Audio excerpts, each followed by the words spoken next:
বন্ধুরা সবাই কেমন আছো? তো আজকে আমি রান্না করব ধুন্দুল। এটাকে অনেকে তরুলও বলে। তো দেখো আমি কিভাবে ছিলে নিচ্ছি। এই ধুন্দুল থেকে খোসাটা কিভাবে ছাড়িয়ে নিচ্ছি দেখো।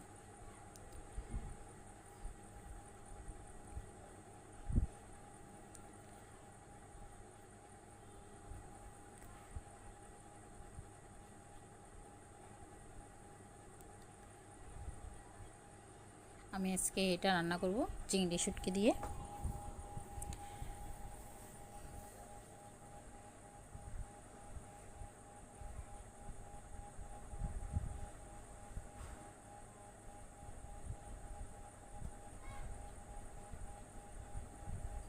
দেখো কি সুন্দর করে খোসাটা আমি ছাড়িয়ে নিচ্ছি, খুব সহজ।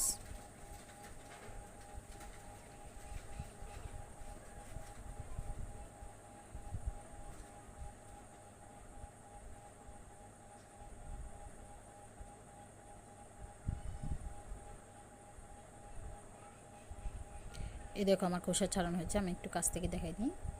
দেখো এবার দুপাশ থেকে আমি এর দুপাশটা একটু কেটে নিব একটু একটু।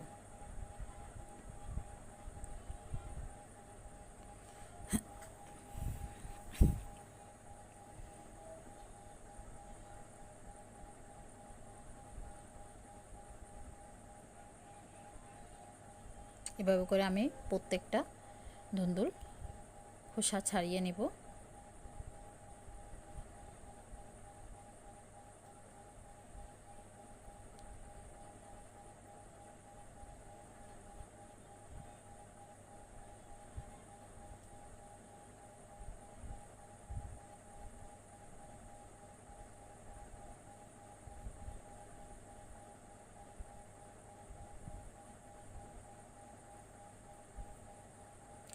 আমার খোসা ছাড়ানো হয়ে গেছে সবটার।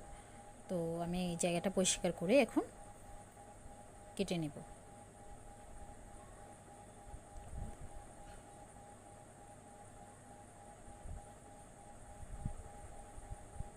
দেখো কি সুন্দর করে আমি খোসা ছাড়িয়ে নিয়েছি।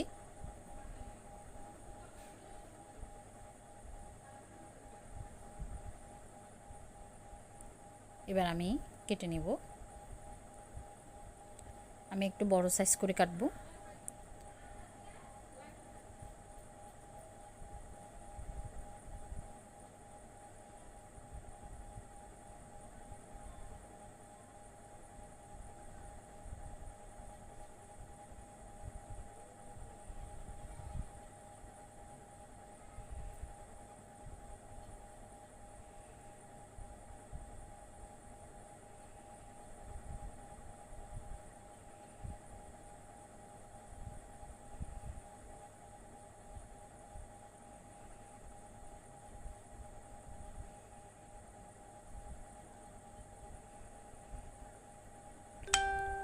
এই দেখো আমার সবটা প্রায় কাটা হয়ে গেছে। এটা কাটলেই আমার শেষ হয়ে যাবে।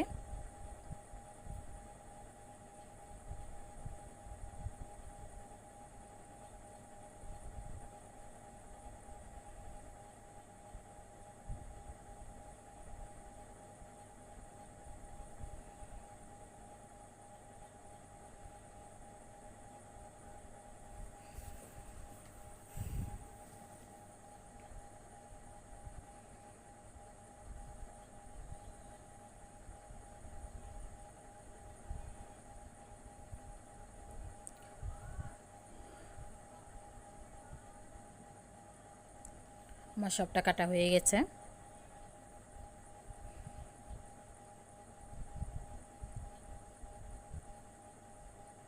এরপর রান্না চলে আসছে।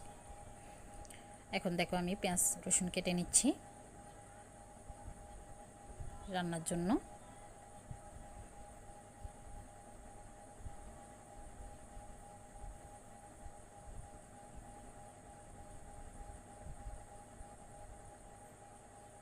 তো দেখো এখন রান্না চলে আসছে। কাঁচামরিচ, রসুন, পেঁয়াজ, পরিমাণ মতো লবণ, হলুদ আর মশলা নিয়েছি।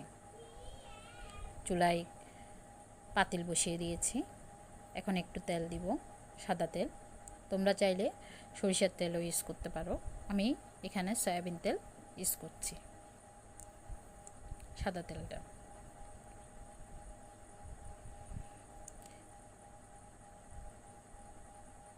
প্রথমে এর মধ্যে কিছুটা পেঁয়াজ দিয়ে আমি মশলাটা বসিয়ে দিব।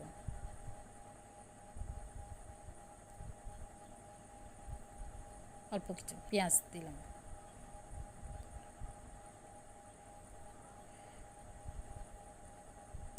একটু নাড়াচাড়া করে এর মধ্যে চেরা কাঁচা লঙ্কা রেখেছিলাম, কাঁচা লঙ্কাগুলো দিয়ে দিব। কাঁচা লঙ্কাগুলো আমি একটু একটু করে কেটে দিয়েছিলাম, ওইটা দিয়ে দিব।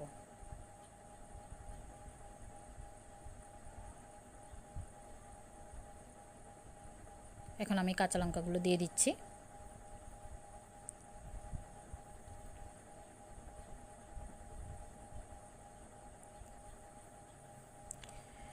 ধুন্দুল রান্না করার সময় শুকনো মরিচ, মানে যেটাকে গুঁড়ি লাল মরিচ যেটা আছে ওইটা ইউজ করতে হয় না। দেখো আমার এটা পেঁয়াজ ব্রাউন কালার হয়ে আসছে। আমি এখন মশলা দিয়ে দিচ্ছি সবটা। আমি আগে থেকে মশলাগুলো একটা বাটিতে করে নিয়ে রাখছি, তো এগুলো দিয়ে রাখছি। তো খেয়াল রাখতে হলে মশলাটা যাতে পুড়ে না যায়, মশলাটা পুড়ে গেলে রান্নাটা ভালো হয় না। বাদ বাকি পেঁয়াজ রসুন আমি দিয়ে দিচ্ছি। আমি এখানে কিন্তু একটু পানি ইউজ করব না, পানি ছাড়াই রান্না করব। এখানে আমি কোনো পানি দিব না। তো প্রথমে মশলাটা আমি একটু কষিয়ে নেব।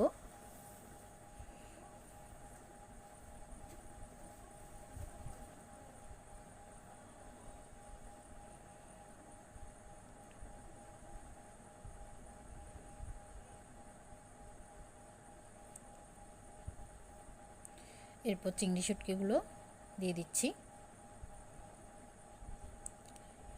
রান্নাটা করতে বেশিক্ষণ সময় লাগে না, প্রায় 10 মিনিটের মতো সময় লাগে।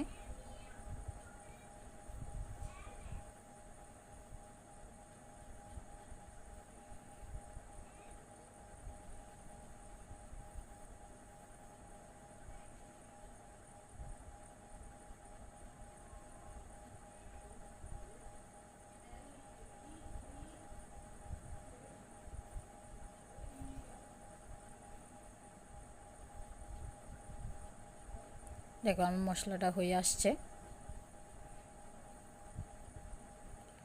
মশলাটা হয়ে গেলে আমি এর মধ্যে ধুন্দুলগুলো দিয়ে দিব।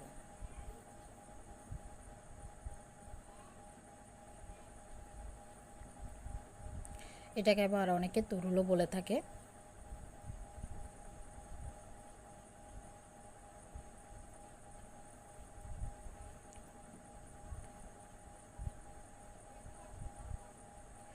আমি এখন ধুন্দুলগুলো দিয়ে দিচ্ছি।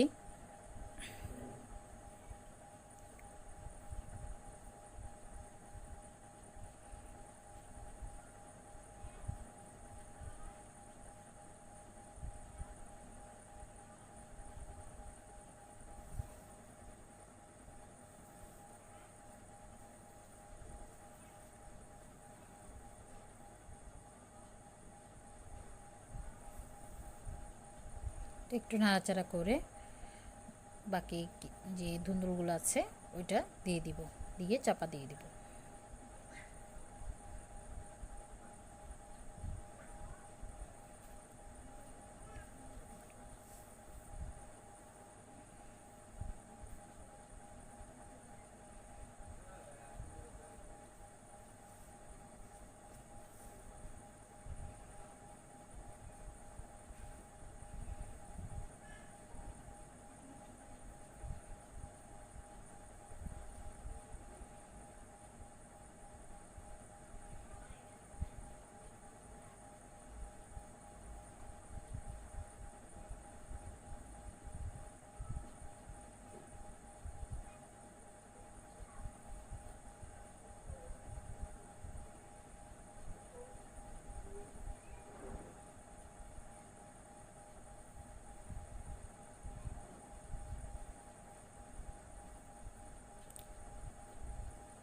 দুন্দুলগুলো দিয়ে দিলাম।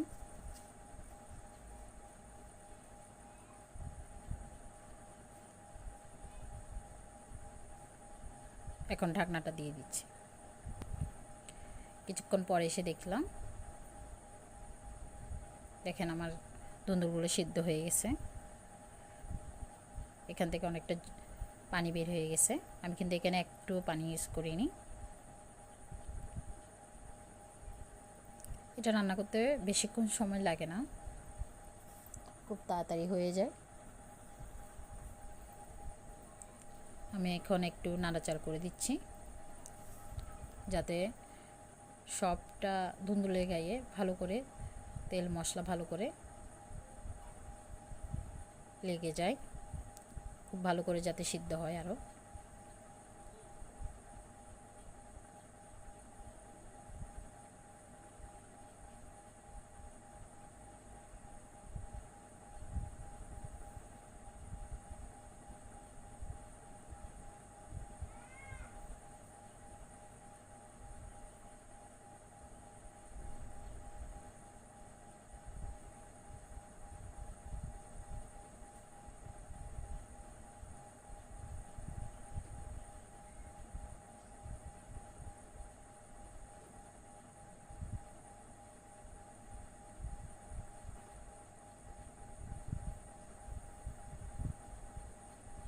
দেখো কতখানি পানি বের হয়েছে এই দুন্দুল থেকে।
একটু চিনি দিলাম, তাহলে তরকারির টেস্টটা ভালো আসবে।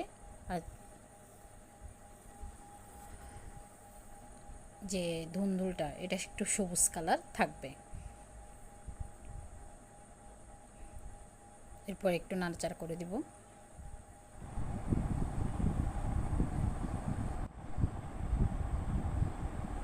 এখন একটু নাড়াচাড়া করে দিব। তো বন্ধুরা, তোমার যদি আমার চ্যানেলটা ভালো লেগে থাকে আমার চ্যানেলে রশ্মি কিচেনে একটা লাইক করে দিও, আর পাশের বেল বাটনে চাপ দিয়ে একটা সাবস্ক্রাইব করে দিও প্লিজ। তাহলে আমার ভিডিওগুলো সবার আগে তোমার কাছে। এটা রান্না করতে বেশিক্ষণ সময় লাগে না, মিনিমাম 10 মিনিট সময় লাগবে।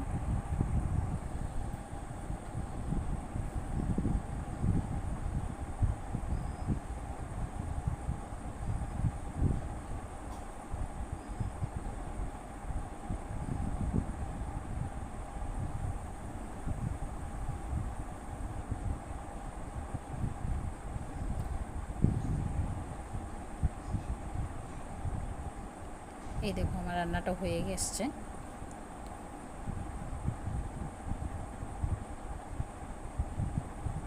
দেখো আমার এটা সিদ্ধ হয়ে গেছে। আমার দুন্দুলটা সিদ্ধ হয়ে আসছে।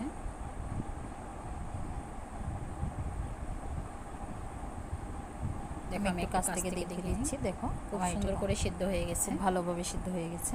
এখন আমি এটা ঢাকনা দিয়ে চুলাটা বন্ধ করে দেব। এখানে কিন্তু দেখো কতখানি পানি বের হয়ে গেছে এখান থেকে।